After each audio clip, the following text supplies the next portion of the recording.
આમ જ્યાં વેદના રજૂ કરી છે ગુરુદેવ વશિષ્ઠજીને, કહી વશિષ્ઠ બહુ વિધિ સમજાયું. વશિષ્ઠજીએ રાજવીને સાંત્વના આપતા સમજાવ્યું, કહ્યું મહારાજ આપે બહુ સરસ પ્રશ્ન કર્યો, જે વાત મારે કહેવી હતી આપે કરી, થોડીક ધીરજ રાખો.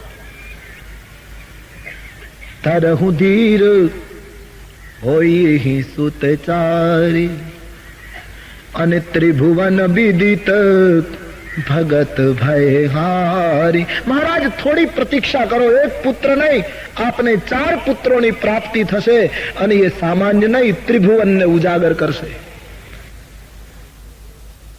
તમારા કુળનો ડંકો લગાવી દેશે, તમને ધન્ય બનાવી દેશે. મહારાજ થોડી પ્રતીક્ષા કરો, આપે એક પુત્ર કામેષ્ટિ યજ્ઞ કરવો પડશે. બાપજી આદેશ આપો. રોમ રોમમાં પ્રસન્નતા વ્યાપી ગઈ. આ તો સંતનું વાક્ય, સંતના શબ્દો શું ન કરે. આદેશ છૂટી ગયો છે. પુત્ર કામેષ્ટિ યજ્ઞની તૈયારી થઈ. શૃંગી ઋષિ વસિષ્ઠ બોલાવા. શૃંગી ઋષિને નિમંત્રણ આપ્યું છે, પધાર્યા છે. પુત્ર કામેષ્ટિ યજ્ઞનો આરંભ થયો છે. ભક્તિ સહિત યજ્ઞ કુંડમાં આહુતિઓ અર્પિત થઈ રહી હતી. વિશાળ મેદની ઉભી છે. યજ્ઞ નારાયણ સ્વયં આહુતિ સ્વીકારી રહ્યા છે. વેદ મંત્રોથી પવિત્ર યજ્ઞનો આરંભ થાય છે. છેલ્લી આહુતિ જે અર્પણ થઈ છે, શંકરજી પાર્વતીને કહે, દેવી અગ્નિદેવ યજ્ઞ કુંડમાંથી પિતાંબરો ધારણ કરીને હાથની અંદર પ્રસાદનો ચરુ લઈને સાક્ષાત અગ્નિદેવ યજ્ઞ કુંડમાંથી યજ્ઞ નારાયણ પોતે પ્રગટ્યા છે. બોલીએ યજ્ઞ નારાયણ ભગવાન કી. હાથમાં પ્રસાદનો ચરુ છે, સ્વયં પ્રગટ્યા છે. વશિષ્ઠજીના હાથમાં પ્રસાદનો ચરુ પધરાયો છે. જો વશિષ્ઠ કછ હૃદય વિચારા, સકલ કાજ ભા સિદ્ધ તુમારા. આપનું કાર્ય પરિપૂર્ણ થાય છે. આ પ્રસાદ તમે રાજવીને આપજો, એની રાણીઓને વેચી આપે, મનોકામના પૂર્ણ થશે. તબ અદ્રશ્ય પાવક ભય. દેવ વિલીન થયા છે. મહારાજ દશરથજીએ વશિષ્ઠજીને વંદન કર્યા છે. નેત્રો સજળ બન્યા. પ્રસાદનો ચરુ અવધેશના હાથમાં આપતા વશિષ્ઠજીએ કહ્યું, રાજવી આ પ્રસાદ તમારી 3 રાણીઓને યોગ્યતા પ્રમાણે વેચી આપો, આપની ઈચ્છા પૂરી થાય છે. ધન્યતા છવાઈ ગઈ. અયોધ્યામાં રાજવી રાણીવાસમાં પધારે છે. 3 રાણીઓને પ્રસાદની વહેંચણી કરે છે. અર્ધ ભાગ કૌશલ્ય દિનઃ. જે પ્રસાદ મળ્યો છે એમાંથી અર્ધો પ્રસાદ કૌશલ્યાજીને આપ્યો. કૌશલ્યાજી મહારાણી છે, અયોધ્યાના પાટ મહિષી છે. અર્ધો પ્રસાદ એને આપ્યો. યોગ્ય કર્યું. અર્ધો જે બચ્યો એના 2 ભાગ કર્યા, પાપા ભાગ. હવે કૈકેયી અને સુમિત્રાને એ 2 ટુકડા આપવા છે, પણ દશરથજીને ચિંતા થઈ કે પહેલા કોને આપું, કૈકેયીને કે સુમિત્રાને. કારણ કે દશરથજી કૈકેયીના સ્વભાવથી પરિચિત છે. કૈકેયી જલ્દી નારાજ થઈ જાય છે, એવો એનો સ્વભાવ છે.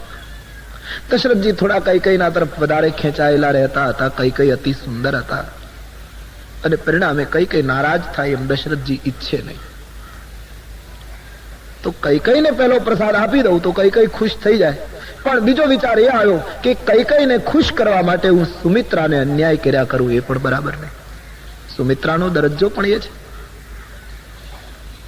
તો કોને પ્રથમ આપું, આ એક પ્રશ્ન ઉઠ્યો હતો. સંતો કહે, એક વિચાર દશરથજીને એ આવ્યો, બંનેને એક સાથે બંને પ્રસાદના ટુકડા આપી દો.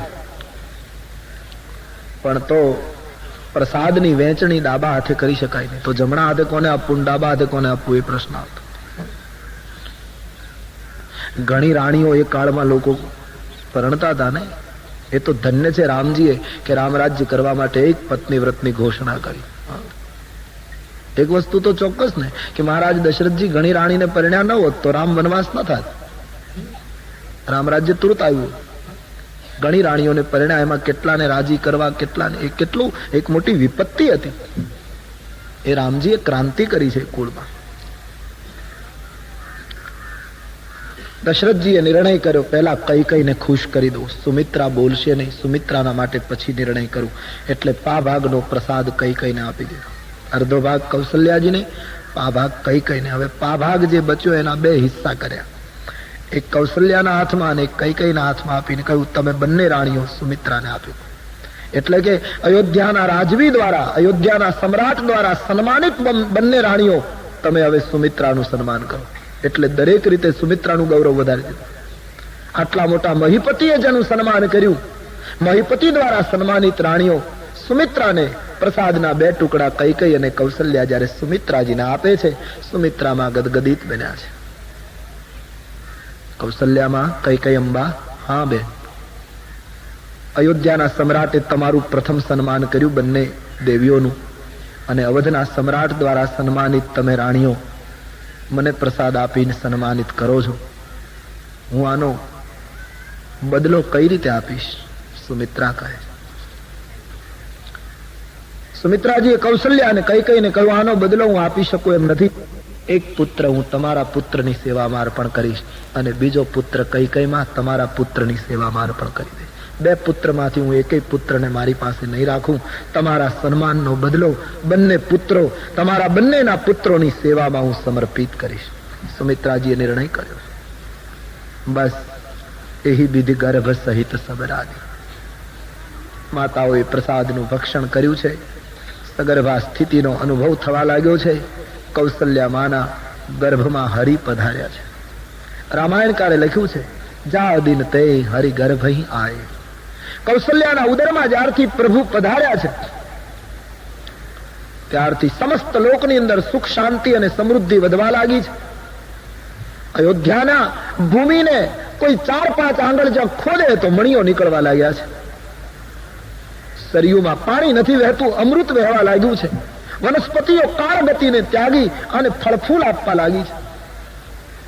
રાષ્ટ્રમાં જ્યાં જ્યાં સમુદ્ર લાગ્યો હતો, એ સમુદ્રને કિનારે લોકો ફરવા જાય તો સમુદ્ર રત્નો કિનારા ઉપર નાખે. લોકો લેતા નથી, લઈને સમુદ્રની પૂંજી પાછી સમુદ્રને અર્પણ કરે. આવી દિવ્યતા વ્યાપી ગઈ જ્યારથી હરિ કૌશલ્યાના ગર્ભમાં પ્રવેશ કરે છે. દિવ્ય વાતાવરણ અયોધ્યાનું બનવા લાગ્યું છે. પરમાત્માને પ્રગટ થવાનો અવસર નજીક આવતો જાય છે. તુલસીદાસજી લખે છે, એહી વિધિ કછુક કાલ ચલી ગયું, પ્રભુ પ્રગટન સોઈ અવસર ભયું. આમ સમય મર્યાદા પૂરી થવાની તૈયારી છે. ભગવાનને પ્રગટ થવાનો સમય નજદીક આવ્યો. તુલસીદાસજી લખે છે, યોગ લગન ગ્રહ બાર તિથિ સકલ ભય અનુકૂલ, ચર અરુ અચર હર્ષયુત રામ જન્મ સુખ મૂલ. યોગ લગન ગ્રહ વાર તિથિ બધું અનુકૂળ થઈ ગયું. ચાર અચર બધા જ હર્ષમય છે. तुलसीदास दिवस पण बतावे छे, अपनी कुटिया में बैठकर अपने इष्ट के जन्म की कथा लिखते हुए तुलसी भाव विभोर हो रहे. बड़ी सुंदर चौपाई लिख दी. नवमी तिथि मधुमास पुनीता, नवमी तिथि मधुमास, सब गाइए. नवमी तिथि मधुमास पुनीता, नवमी तिथि शुक्ल पक्ष अभिजित हरि प्रीता, शुक्ल पक्ष अभिजित मध्य दिवस याति सीतन धामा, मध्य दिवस मध्य दिवस याति सीतन धामा, मध्य दिवस पावन काल लोक विश्रामा, पावन काल पावन काल लोक विश्रामा, पावन अमा शीतल मंद सुरभि बहबाऊ, शीतल मंद सुरभि बहबाऊ, हर्षित सुर संतन मन चाऊ, हर्षित सुर संतन मन ચૈત્ર શુક્લ નવમીનો સૂર્યોદય થઈ રહ્યો છે. અવધની ભૂમિ ભાવ વિભોર બની છે. એક એક રજકણ આજ પુલકિત થઈ રહ્યું છે. સરયુ ઉછાળા ભરી રહી છે, કારણ કે એને આજ ખબર પડી ગઈ કે આમ તો મારે દરિયે જવું પડે, પણ આજ મારા સદભાગ્ય કે દરિયો મારે આંગણે આવી રહ્યો છે. સરજુ ભરને લગી ઉછાલે, क्योंकि सागर स्वयं नदी तक आया, आज गागर में सागर भर आया. તો સરયુ ઉછાળા મારી રહી છે, વાતાવરણ પવિત્ર બની ગયું. ચૈત્ર શુક્લ નવમી નો શુભ દિવસ છે. અભિજીત સોહે છે. મધ્ય દિવસ થવાની તૈયારી છે. ઠંડી નહીં, ગરમી નહીં, લોકોને તૃપ્તિ અને આરામનો કાળ છે. મધ્યાહનનો સમય એટલે માણસ ભોજન કરીને આરામ કરે, તૃપ્તિ અને આરામનો સમય છે. મંદ સુગંધ શીતલ પવન વહેવા લાગ્યો છે. પ્રાણી માત્ર પ્રસન્ન થયા છે. ગાયો થનગનાટ કરવા લાગી છે. મરગલાઓ નાચવા લાગ્યા છે. તુલસીના સંતો કહે, વિંધ્યાચલ અને હિમાચલની તળેટીમાં વર્ષોથી સાધના કરતા મહાત્માઓને અયોધ્યા ખેંચવા લાગી છે. સંતો સાધનાને છોડી અયોધ્યા તરફ દોડવા લાગ્યા છે. વાતાવરણ અતિ પવિત્ર બન્યું છે. ગોસ્વામીજી વર્ણન કરે, મણીઓની ખાણો નીકળવા લાગી છે. દેવતાઓના દુદુંભી નગારાઓ વાગવા લાગ્યા છે. દેવતાઓ પ્રસન્ન બન્યા છે. સંતો આનંદિત થયા છે. સરયુને કિનારે મહાત્માઓ નાચે છે. માં કૌશલ્યાને રાજભવનમાં મંગલ શુકન થવા લાગ્યા છે. ભારત વર્ષને આ નવમીએ ધન્ય બનાવી દીધો છે. સ્વર્ગસ્થ બિંદુજીએ લખેલું, હિન્દ મેં प्रतिवर्ष ये आती है नवमी राम की, हिंद में प्रतिवर्ष ये आती है नवमी राम की, और राम का सुमिरन करा जाती है नवमी राम की. ભારત વર્ષને બે તિથિઓએ ધન્ય બનાવી દીધો. એક નવમી યાની રામનવમી, બીજી કૃષ્ણાષ્ટમી જન્માષ્ટમી. ઘણી વખત વિચાર પણ આવે કે આ બે તિથિઓ આ દેશમાં ન હોત તો આપણે શું હોત. આપણી કલ્પના કરવી મુશ્કેલ બને છે. બે અવતારોએ ભારતીયોનો ઉદ્ધાર કરી નાખ્યો છે. आज वही नवमी का सूरज धीमे धीमे ऊपर आ चुका है. सूर्य नारायण પણ પોતાના કુળમાં પરમાત્માનું પ્રાગટ્ય થવાનું એના દર્શન માટે ઉપર જાણે થંભી ગયા છે. દિવ્ય વાતાવરણ કૌશલ્યાને બાર બાર શુકન થાય છે. કોઈને ખબર નથી શું થવાનું છે. આખી અયોધ્યામાં એક દિવ્ય વાતાવરણ ભરાયું છે. ફૂલો ખીલવા લાગ્યા છે. ભવરો ગુંજાર કરવા લાગ્યા છે. અતિ વાતાવરણ સુંદર. બ્રહ્માજીએ શુભ અવસર જોયો. તમામ દેવતાઓની સાથે બ્રહ્માનું વિમાન આકાશમાં ઘૂમવા લાગ્યું. દેવતાઓ ગર્ભસ્તુતિ કરવા લાગ્યા છે. પરમાત્માનું સ્વાગત દેવતાઓ આકાશ માર્ગે ગર્ભસ્તુતિ દ્વારા કરે છે. તમામ વિમાનોથી આકાશ છવાઈ ગયું છે. પણ બ્રહ્માજીને થયું કે હવે જલ્દી વિદાય થઈએ. લોકોને ખ્યાલ આવશે તો લોકોને અમને જોશે, દેવતાઓને જોશે તો લોકો સમજી જશે કે જેનું પ્રાગટ્ય થયું એ બ્રહ્મ હોવા જોઈએ, નહીતર દેવતાઓ ન આવે. અને બ્રહ્મનું પ્રાગટ્ય જો બ્રહ્મ તરીકે જાહેર થશે તો પરમાત્માના અવતાર કાર્યમાં બાધા પડશે. તેથી પોતાની ગર્ભસ્તુતિ પ્રભુને કહીને તમામ દેવતાઓએ વિમાનોને પાછા વાળ્યા. તુલસીદાસજીએ લખ્યું, સુર સમૂહ વિનતી કરી પહોંચે નિજ નિજ ધામ, જગ નિવાસ પ્રભુ પ્રગટેવું અખિલ લોક વિશ્રામ. તમામ દેવતાઓ પરમાત્માની સ્તુતિ કરી પોતાના વિમાનોને પોતાના લોક તરફ પાછા લઈ ગયા અને પોતાના લોકમાં વિમાનોને પ્રવેશ આપ્યો. માનસકાર કહે, દેવતાઓના વિમાનો પોતપોતાના લોકમાં પ્રવેશ્યા અને સમસ્ત લોકનો માલિક કૌશલ્યાના મહેલમાં પ્રવેશ્યો. એક સાથે ઘટના બની. દેવતાઓના વિમાનો એના લોકમાં, સમસ્ત લોકનો અધિપતિ પરાત પર બ્રહ્મ માં કૌશલ્યાના રાજભવનમાં ચતુર્ભુજ રૂપ ધારણ કરી કૌશલ્યાની સન્મુખ પ્રગટ થયા. બોલો ચતુર્ભુજ નારાયણ ભગવાન.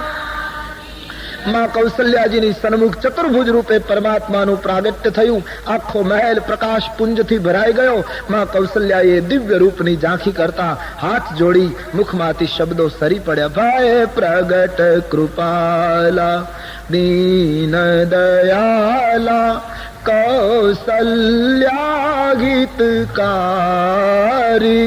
હરસિત મહતારી મુનિ મનહારી અદભુત રૂપ વિચારી ભૂષણ લોચન અભિરામા तन घन श्यामा निज आयुध भुज चारिक भूषण वन माला नयन विशाला शोभा सिंधु खरारिक कहूँ दोई कर जोरी स्तुति तोरी कही विधि करो अनंता माया गुण ज्ञाना तीत अमाना वेद पुराण भनंता करुणा सुख सागर सब गुण आगर जेगी गावगी श्रुति संता सो मम हित लागी जन अनुरागी प्रगट भय श्रीकंता ब्रह्मांड निकाया निरमित माया रोम रोम प्रतिवेद कहे सो मम उर्वासी यह उपहासी सुनत धीर मति स्थिर न रहे उपजा जब ज्ञाना प्रभु मुस्काना चरित बहुत विधि की न चाहे कही कथा सुना मातु बुझाई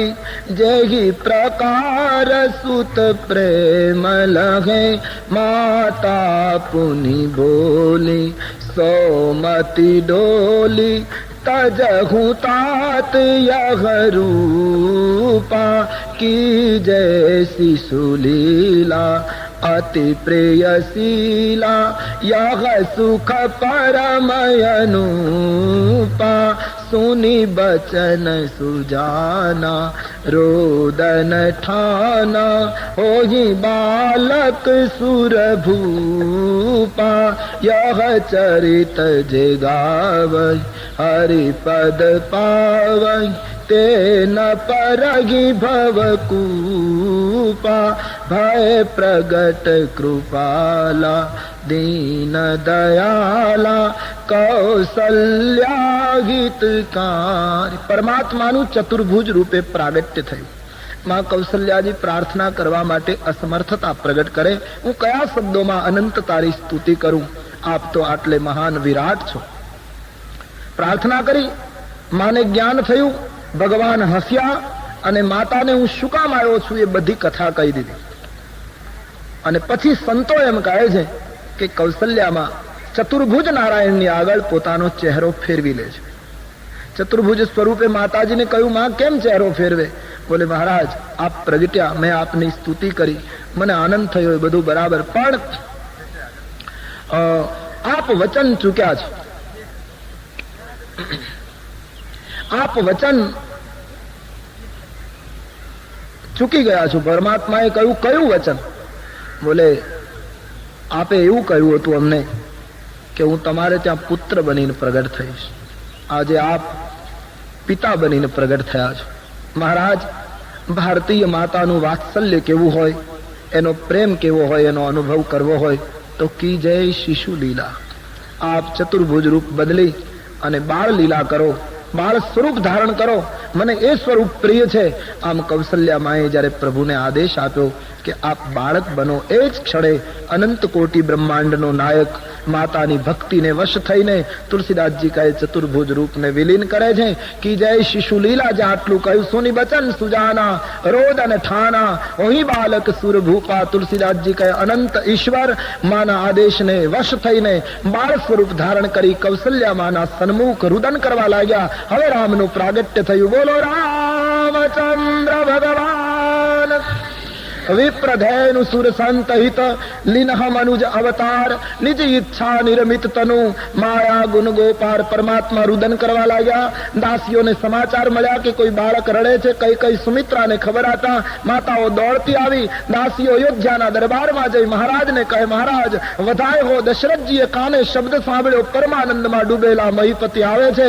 એક એક વ્યક્તિ પહોંચી ગઈ છે. તુલસીદાસજી કહે, આનંદ વિભોર બનેલા અવધપતિએ પરમાનંદ પુરી મન રાજા કહા બુલાઈ બજાવહું બાજા. બધાને સૂચના આપી, ઉત્સવની શરૂઆત કરો, વધાય શરૂ કરો. આખી અયોધ્યામાં જય જય ઘોષ થયો. બોલો રામચંદ્ર ભગવાન કી.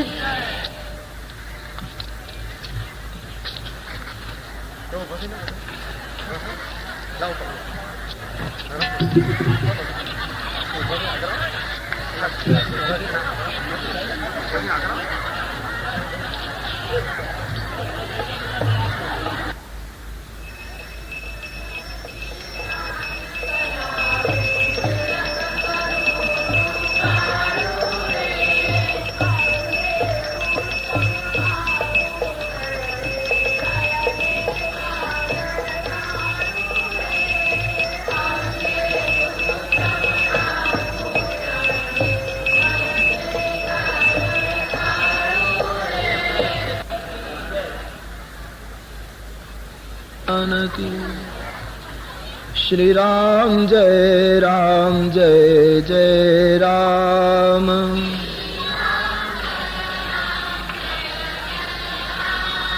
श्री राम जय जय राम.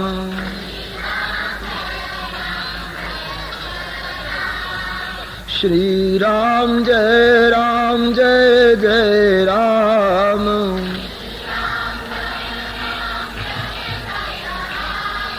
श्री राम जय जय राम.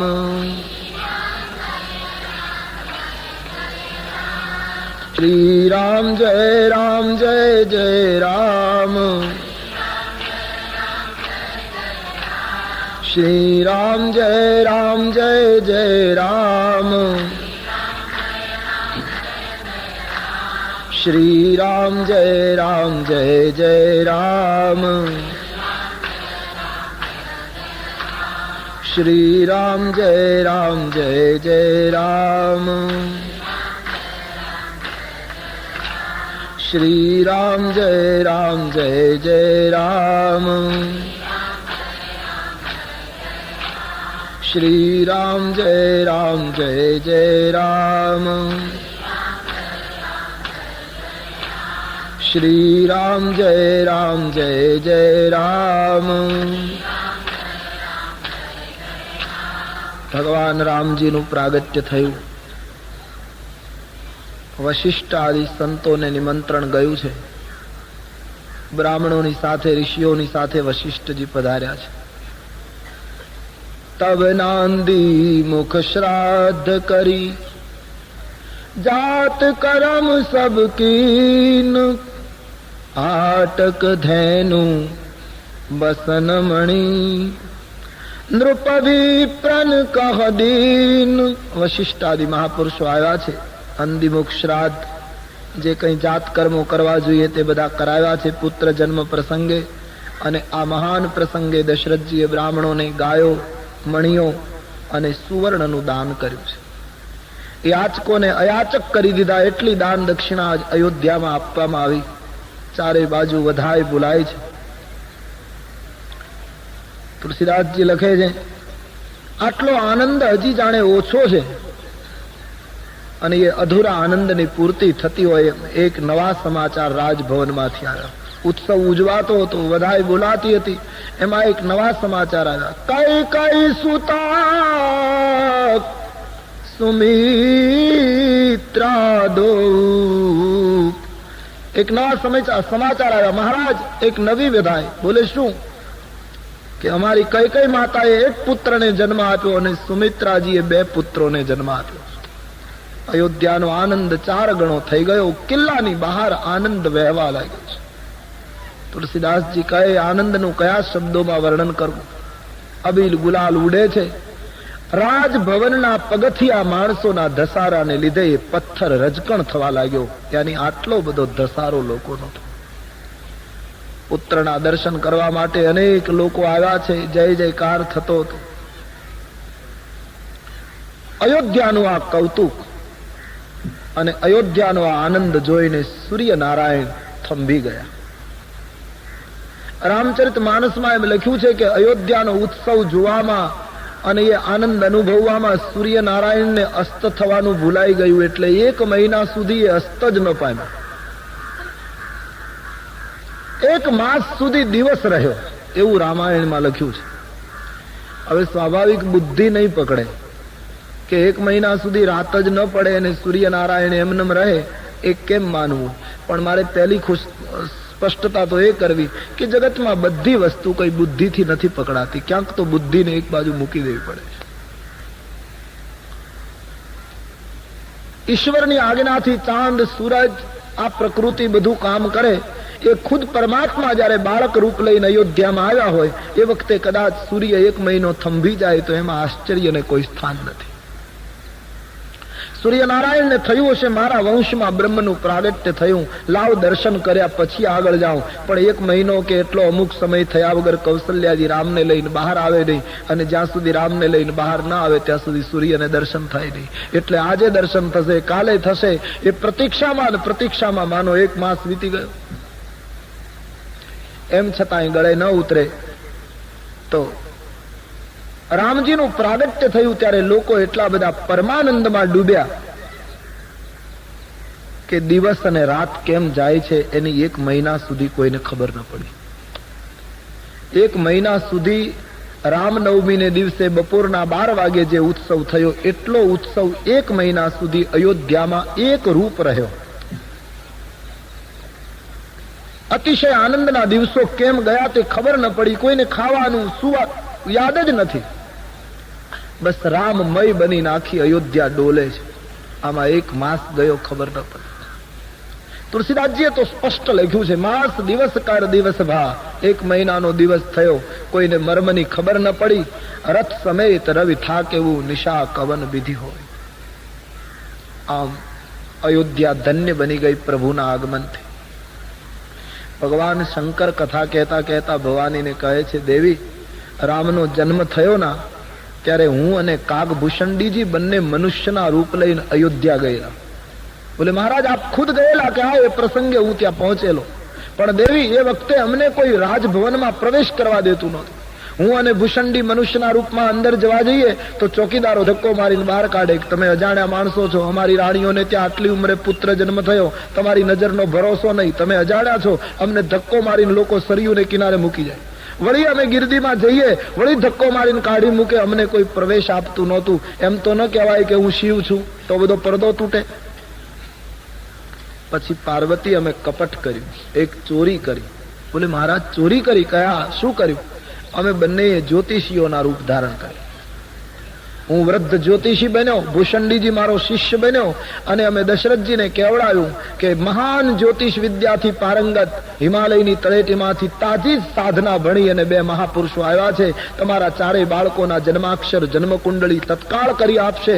જો પ્રવેશ મળે તો. આવું નાટક કર્યું ત્યારે અમને અંદર પ્રવેશ મળે. દેવી, તમને શું કહું? કૌશલ્યાની ગોદમાં રમતા એ રામ રૂપને મેં મારી નજરે જોયું. એનું વર્ણન શિવ કહે હું નહીં કરી શકું. એ તો સ્વપ્નમાં જેણે જોયું હોય એને ખ્યાલ આવે. દેવી, હું તો ભગવાનના દર્શન કરીને પાછો આવ્યો કૈલાસ, પણ કાગભૂષણજી તો એમનેમ અયોધ્યામાં રામની બાળ લીલા ચાલુ રહી ત્યાં સુધી રોકાયા. અયોધ્યા રામચરિત માનસમાં આ પ્રસંગ બહુ ટૂંકમાં લખ્યો છે, પણ તુલસીદાસજીએ પોતાના સાહિત્યમાં લખ્યું છે કે રામનો જન્મ થયો એ વખતે શંકર ભગવાન વૃદ્ધ બ્રાહ્મણનું રૂપ લઈને અયોધ્યા ગયા. કોઈ અંદર જવા દેતું નથી. બહુ સરસ સ્પષ્ટતા તુલસીદાસજીએ પોતાના સાહિત્યમાં કરી. આખું પદ લખ્યું આના માટે. ભૂષણજીજી નાના શિષ્ય બન્યા અને ભગવાન શંકર વૃદ્ધ બ્રાહ્મણનું રૂપ લઈ અંદર તો કોઈ જવા દેતું નથી. સરયુને કિનારે વિચાર કરે રામ દર્શન કઈ રીતે થાય. છેક કૈલાસથી અહીં સુધી આવ્યા અને અહીં લોકો દર્શન કરવા દેતા નથી. શંકર ભગવાન દર્શન માટે ખૂબ તડપે છે. મનોમન સરયુને કિનારે ભગવાન રામને પ્રાર્થના કરી કે મહારાજ તમે બાળ સ્વરૂપે પ્રગટ્યા છો, મારે દર્શન કરવા છે પણ આ લોકો આવવા દેતા નથી, મારે કરવું શું? હવે તમે કંઈક કરો. અંતરથી ભગવાનને પ્રાર્થના કરી. રામજી કૌશલ્યામાની ગોદમાં રમતા હતા બાળ સ્વરૂપે, એને ખ્યાલ આવ્યો કે શિવજી આવ્યા છે પણ કોઈ આવવા દેતું નથી. એટલે ભગવાને નાટક કર્યું, ખૂબ રડવા માંડ્યા. બાળ સ્વરૂપે રામજી ખૂબ રડે છે. માતાને ચિંતા થવા લાગી, બાળકને શું થયું? કેટલું કરવામાં આવ્યું. વૈદો, હકીમો, દોરા ધાગા વાળાઓ, જાણકારો કેટલાયને બોલાવ્યા છે. બાળકને કોઈની નજર લાગી ગઈ કે કઈ થઈ ગયું કે શું થયું આટલી બધી ગીરદીમાં, અને બધા ખૂબ કરે, કઈ મંત્ર જંત્ર થવા લાગ્યું, પણ રામજી રડતા બંધ જ થાય, ખૂબ રડે છે. કૌશલ્યામાની આંખમાં આંસુ આવી ગયા. શું કરવું? દશરથજીએ સેવકોને સૂચના આપી, તપાસ કરો, કોઈ એવો સારો જ્યોતિષી, કોઈ એવો સારો ઉતારનારો મળી જાય અને આ બાળકને રડતો બંધ કરે તો એને જલ્દી તપાસ કરો. સેવકો ચારે બાજુ નીકળી ગયા. એમાં 2 સેવકો સરયુને કિનારે શંકર ભગવાન ઉદાસ થઈને બેઠા છે, એની પાસે આવ્યા. કહ્યું, મહારાજ ક્યાંથી આવો? કહ્યું, હિમાલયથી. આ કોણ છે? મારો ચેલો છે. તમને કોઈ બાળકને કોઈની નજર લાગી હોય તો ઉતારતા આવડે? શંકરે કહ્યું, એ જ ધંધો કરીએ છીએ, એ સિવાય બીજું કઈ આવડતું જ નથી, કામ જ એ છે. કોને કઈ થયું? કોઈ બોલે અમારા રાજકુમારને ખૂબ રુદન, ખૂબ જ રડે છે, કંઈક થઈ ગયું છે. બોલે અમને લઈ જાઓ. મંત્ર જંત્ર તો પછી મારી નજર એ બાળક ઉપર પડે અને અમારી 4 આંખ ભેગી થાય કે એ બાળકને રડતો બંધ કરી દઉં, આટલી મારામાં શક્તિ. રાજ્યમાં ખબર પહોંચ્યા છે, પછી તો રાજ્યના મહેમાન તરીકે સન્માન થયું. દબદબાપૂર્ણ શિવને અને ભૂષણડીજીને અંદર લઈ ગયા. શંકર ભગવાન આવ્યા છે. કૌશલ્યામાની ગોદમાં રામ રડે છે. ભગવાન શંકર વૃદ્ધ બ્રાહ્મણના રૂપમાં પહોંચ્યા. દશરથજીએ સન્માન કર્યું. ભૂદેવ, અમારા બાળકને કંઈ થઈ ગયું, આપ કંઈ જાણતા હો તો? બોલે હમણાં સારું કરી નાખો. કૌશલ્યાની ગોદમાં રડતા રામની સામે શિવે જોયું, શિવજીની સામે રામે જોયું. 4 આંખ ભેગી થઈ, હરિહર એક થયા. ભગવાન રામજીનું રડવાનું બંધ થઈ ગયું અને શંકરજીનું રડવાનું ચાલુ થઈ ગયું. શિવજીની આંખમાંથી અશ્રુ પડવા લાગ્યા. આટલા બધા ભાવ મગન થયા. કૌશલ્યાજીને શ્રદ્ધા બેસી ગઈ કે મહાત્મા સિદ્ધિ વાળો છે. એને મારા બાળકનું રુદન પોતાના ઉપર લઈ લીધું અને મારા બાળકને શાંત કરી દીધો. અતિ આનંદ અને શ્રદ્ધા બેસી ગઈ. શિવજી ધન્ય બન્યા છે. બધાએ શંકરજીનું પૂજન કર્યું છે. કૌશલ્યામાએ કહ્યું, ભૂદેવ, કેટલું કર્યું તો એ બાળક શાંત નહોતો થતો. તમારી નજર પડી ત્યાં બાળક રડતો બંધ થઈ ગયો. તમારામાં ખૂબ સિદ્ધિ છે, તમે અમારા ઉપર ખૂબ કૃપા કરી. કૌશલ્યાને શંકર ભગવાને કહ્યું, માં, આ તો હજી ખાલી મારી નજર પડી એટલે રડતો બંધ થઈ ગયો, પણ તમારા બાળકને મારી ગોદમાં આપો તો જિંદગીભર રડે નહીં એવું કરી દો. પ્રસન્નતાયામ, કોઈ દિવસે રડશે નહીં, ગમે તે પરિસ્થિતિ આવે એમાં એને હસતો બનાવી દઉં. કૌશલ્યામાં એ રામજીને શિવજીની ગોદમાં અર્પણ કર્યા છે. અને જ્યાં શંકર ભગવાનની ગોદમાં રામ બાળ સ્વરૂપે આવ્યા છે, શંકર ભગવાનને સમાધિ લાગી ગઈ. અહમ નિર્વિકલ્પો નિરાકાર રૂપો વિભૂર્વ્યાપ્ય સર્વત્ર સર્વેન્દ્રિયાણાં સદા મે સમત્વં ન મુક્તિર ન બંધઃ ચિદાનંદરૂપઃ શિવોહમ શિવોહમ ચિદાનંદરૂપઃ શિવોહમ શિવોહમ. ભગવાન સમાધિસ્થ થયા છે. ભૂષંડી મહારાજ પરમાત્માના બાળ સ્વરૂપના ચરણારવિંદને સ્પર્શ કરી ધન્યતા અનુભવે છે. કૌશલ્યામાએ શંકર ભગવાન સાવધાન થયા પછી વિનંતી કરી, બાબા, આપ બહુ જાણો છો તો એક વિનંતી કરું. શું? મારા બાળકના હાથની રેખા જોઈ અને જરા કહો ના, આ મારો બાળક મોટો થઈને શું થશે? શંકર ભગવાન જોશ જુએ છે. શંકર ભગવાને કહ્યું, માં, તમારો બાળક બહુ મહાન થશે. આ તમારો પુત્ર તમને જગતમાં ઉદ્ધાર કરી નાખશે, ઉજાગર કરી દેશે. તમારા પુત્રનું નામ લોકો જપી જપીને ધન્ય બની જશે, રઘુકુળને તારી દેશે. માં, તમારા બાળકના પગની અંદર રેખા જોતા મને એમ લાગે છે તમારા બાળકના પગમાં યાત્રાનો યોગ બહુ છે અને ફરવું બહુ પડશે. આના જીવનમાં યાત્રા ખૂબ લખી છે. અને હામાં એક મહત્વની વાત આપને કહી દઉં, હસ્તરેખા જોઈને, આ તમારો બાળક, આ પુત્ર કુમાર થશે ત્યારે એક મહાત્મા તમારી અયોધ્યામાં આવશે અને તમારા બાળકને લઈને જતા રહેશે. કૌશલ્યા માની આંખમાં આંસુ આવ્યા કે બ્રાહ્મણ, દક્ષિણા ઓછી થતી હોય તો વધારે લો, બાકી આવું નહીં જુઓ. કયું માં, આમાં જે આવે છે એ કહું છું તમને. એક મહાત્મા આવશે, તમારા બાળકને લઈ જશે. પણ માં સુન, કે મહાત્મા તમારા બાળકને લઈ જશે પછી તમારો બાળક સંસારમાં જેના રૂપનો જોતો નહીં એવી એક મહાન રાજકન્યાને પરણીને અયોધ્યા આવશે. કૌશલ્યાએ કહ્યું તો બરાબર, હવે આગળ જુઓ. તમારો પુત્ર એક મહાન કન્યાની સાથે પરણીને તમને ધન્ય બનાવી દેશે. માં વધારે દક્ષિણા આપવા લાગી છે શિવજીને. આગળ જુઓ. કૌશલ્યામાં એ પ્રશ્ન પૂછ્યો, હે ભૂદેવ, મારા બાળકના હાથની રેખા જોઈને જરા બતાવો ના. આ પુત્ર મોટો થઈને ગાદી ઉપર બેસશે, અયોધ્યાનો યુવરાજ થશે, યાની રાજગાદી શોભાવશે. શંકર ભગવાન ફસાયા. આમાં શું જોશ જોવું, શું કહેવું? એટલે બડી સુંદર રજૂઆત કરી દીધી. શંકર ભગવાને કહ્યું, માં, હજી તમારું બાળક નાનું છે ને, એટલે રાજ્યાભિષેકની રેખા ફૂટી જ નથી. એ તો જેમ જેમ મોટો થશે એમ રેખા ફૂટશે. મને બીજી વાર બોલાવશો પછી હું જોઈશ, રેખા ફૂટી હશે તો કહી શકીશ. બાકી અત્યારે રાજ્યગાદી ભોગવશે કે શું કરશે એની રેખા હજી ફૂટી નથી, કારણ કે હજી બાળક છે. માના મનનું સમાધાન. ખૂબ દક્ષિણા આપી. શંકર ભગવાનને દક્ષિણાથી શું નાતો હોય, પણ સામી વ્યક્તિના સંતોષ ખાતર જો ન લે તો ભેદ ખુલ્લો થઈ જાય. દક્ષિણા બધી સ્વીકારી લીધી છે. સરયુને કિનારે જઈ બ્રાહ્મણોને વહેંચી આપીશું. અયોધ્યામાં આવો ઉત્સવ થઈ રહ્યો છે. ચારેય બાળકોના દર્શન કરી અવધવાસીઓ ધન્ય બની ચૂક્યા છે. તો સ્વામીજી કહે, શુભ દિવસો આમ વીતવા લાગ્યા છે, પરમાનંદમાં લોકો ડૂબેલા છે. એમાં નામકરણ સંસ્કારનો સમય થયો. ચારેય ભાઈઓના નામ વિધાન કરવા માટે વશિષ્ઠ આદિ સંતો પધાર્યા. તુલસીદાસજી કહે, બધાનું પૂજન થયું. વશિષ્ઠજીની પૂજા કરી દશરથજીએ કહ્યું, બાપજી, આપના શાસ્ત્ર પ્રમાણે, આપની ગણતરી પ્રમાણે મારા બાળકોનો નામકરણ સંસ્કાર કરો.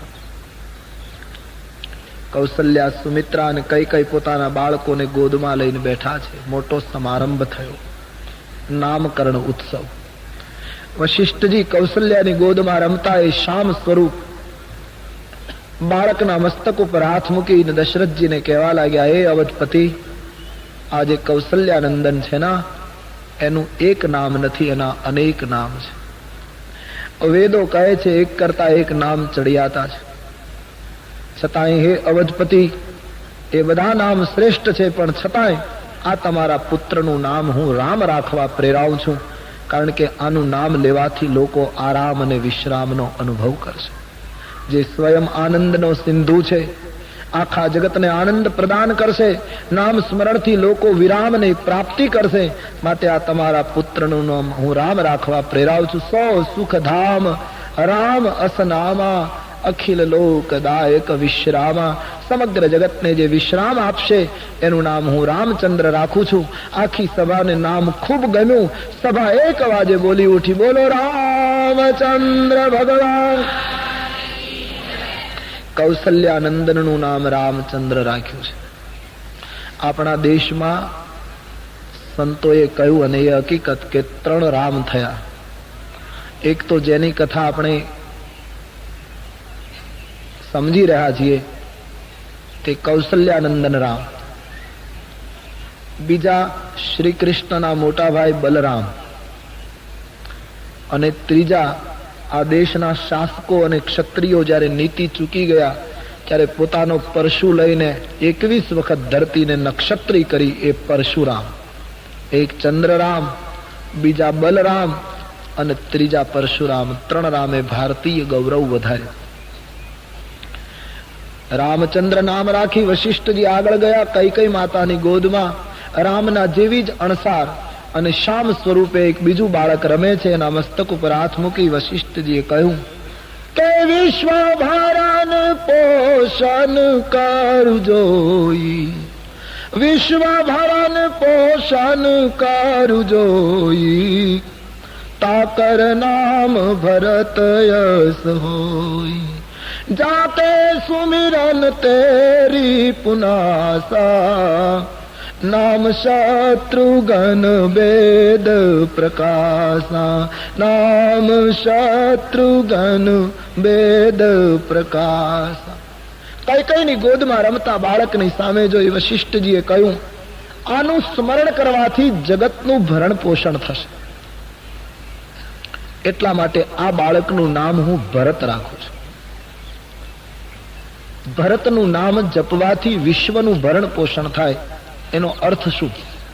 કોઈ માણસ ભરત ભરત કર્યા કરે તો શું આખું જગત તૃપ્ત થઈ જાય? એક સંત એમ કહે છે કે ભરતજીનો જન્મ એ વિષ્ણુનો અંશાવતાર છે અને વિષ્ણુનું કાર્ય ત્રિવિધિ કાર્યમાં પરિપાલન કરવાનું છે. માટે વિષ્ણુ જેમ પરિપાલન કરે છે એમ ભરતજી એના અંશમાંથી આવેલા હોઈને એનું સ્મરણ કરવાથી માનવનું પરિપાલન થશે, માનવ તુષ્ટિ અનુભવશે. અથવા તો જગતને તૃપ્તિ થશે. એનો અર્થ મનોવૈજ્ઞાનિકોનો પણ મત છે કે જે સ્વરૂપનું આપણે વધારે ધ્યાન અને સ્મરણ કરીએ એ સ્વરૂપના ગુણો આપણામાં ઉતરે. કોઈ માણસ રામજીનું ખૂબ ભજન કરે તો રામનો સદાચાર, રામની સરળતા, રામની સૌમ્યતા, આ બધું એ સાધકમાં આવી જાય. જે ઈષ્ટદેવની તમે ઉપાસના કરો એના ગુણો તમારામાં આવશે. આ એક નિર્વિવાદ વાત છે. તમે જોયું હશે ઘણી જગ્યાએ લોકો તાંત્રિક ઉપાસના કરતા હોય, તાંત્રિકો મેલી વિદ્યાની ઉપાસના, ભૂત પ્રેતને માનનારા લોકો ભૂત પ્રેતની ખૂબ ઉપાસના કરે, એના ચહેરા તમને ખૂબ બિહામણા લાગશે, સૌમ્ય નહીં હોય. એમાં એનો દોષ નથી, ઉપાસનાની અસર એનામાં ઉતરે. જે સ્વરૂપની તમે ખૂબ ચિંતન કરો. સ્વામી રામકૃષ્ણ પરમહંસ માટે એમ કહેવાય છે કે હનુમાનજીની એમણે એટલી ઉપાસના કરી કે એક સમય એવો આવ્યો હનુમાનજીની ઉપાસનામાં કે પરમહંસની પીઠમાં 1.5 ઇંચનું પૂંછ ઉગ્યું. એના શરીરમાં વાનરની આકૃતિ શરૂ થઈ ગઈ. આટલી એક રૂપતા આવી. સાધનામાં એ શક્તિ છે. કીટ ભૃંગ ન્યાય લાગુ પડે છે સાધનામાં. તો ભરતજી ત્યાગ મૂર્તિ છે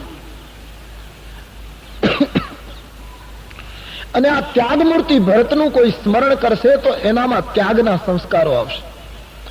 અને જ્યારે જીવમાં ત્યાગના સંસ્કારો આવશે ત્યારે જ તૃપ્તિ આવશે. ત્યાગ વગર તૃપ્તિ નથી. આ એક સંસારનો આજ નહીં તો કાલ સ્વીકારવો પડે એવો નિયમ છે. કોઈ વ્યક્તિને ત્યાગ વગર તૃપ્તિ નથી મળતી. સંગ્રહ કોઈ દિવસ તૃપ્તિ આપી શકે નહીં. આપણી પાસે ગમે તેટલા પૈસા હોય પણ એ પૈસાને ત્યાગી સુખ ભોગવવા માટે પણ પૈસાનો ત્યાગ કરવો પડશે, કોઈ વસ્તુ સાધનો જુટાવવા માટે. ત્યાગ વગર તૃપ્તિ નથી. અને તેથી ત્યાગ મૂર્તિ ભરતનું સ્મરણ કરવાથી પ્રત્યેક વ્યક્તિમાં ત્યાગના ગુણો આવશે અને પરિણામે જગત તૃપ્તિનો અનુભવ કરશે. માટે આ બીજા પુત્રનું નામ હું ભરત રાખું છું. આખા સમયે સમાજે ભરતજીના નામનો જયઘોષ કર્યો. બોલીએ ભરતલાલજી મહારાજ કી. ભરતજીના નામનો જયઘોષ થયો. જેમ હમણાં આપણે જોયું કે 3 રામ થયા એમ 3 ભરત થયા આ દેશમાં. એક તો ત્યાગ અને પ્રેમ મૂર્તિ ભરત, રામાયણજીના ભરત. બીજા શ્રીમદ ભાગવતજીના પેલા જડ ભરત. અને ત્રીજા કવિ કાલિદાસની શકુંતલાના મર્દ ભરત. 3 ભરતે ભારતીયોને ઊંચું મસ્તક રાખીને ચાલતા કર્યા છે. તો બીજા પુત્રનું નામ ભરત રાખ્યું છે. પછી સુમિત્રાના નાના પુત્રનું નામકરણ કરતા વશિષ્ઠજીએ કહ્યું, જાકે સુમિરન તે રિપુનાસા નામ શત્રુઘ્ન વેદ પ્રકાશા. એ દશરથજી, આ તમારું જે બાળક છે એનું સ્મરણ કરવાથી શત્રુનો નાશ થશે. દુશ્મન દુશ્મનાવટ છોડી મૈત્રી બાંધશે. અથવા તો આનું નામ હું શત્રુઘ્ન એટલા માટે રાખું છું કે આ લોભ ઉપર પ્રહાર કરશે. રામાયણમાં મંથરા એ લોભ છે અને મંથરા ઉપર શત્રુઘ્નએ એક જ પ્રહાર કર્યો છે. લોભને મારે એ સાચો શત્રુઘ્ન કહેવાય. માટે આ પુત્રનું નામ હું શત્રુઘ્ન રાખું છું. સભાએ શત્રુઘ્નના નામનો જય જયકાર કર્યો. બોલીએ શત્રુઘ્નલાલજી મહારાજ. લક્ષણ ધામ સુરામ પ્રિય सकल जगत आधार गुरु वशिष्ठ ते राख्યું लक्ष्मण नाम उदार. તમામ સદગુણનો ભંડાર આખું વ્યક્તિત્વ જે રામને ચરણે અર્પિત કરશે, રામના અનુગામી બનીને જીવશે, સમગ્ર જગતનો આધાર જે શેષનો અવતાર છે, એવા આ પુત્રનું નામ હું લક્ષ્મણ રાખું છું. સભાએ લક્ષ્મણજીના નામનો જય ઘોષ કર્યો. બોલીએ લખનલાલજી મહારાજ.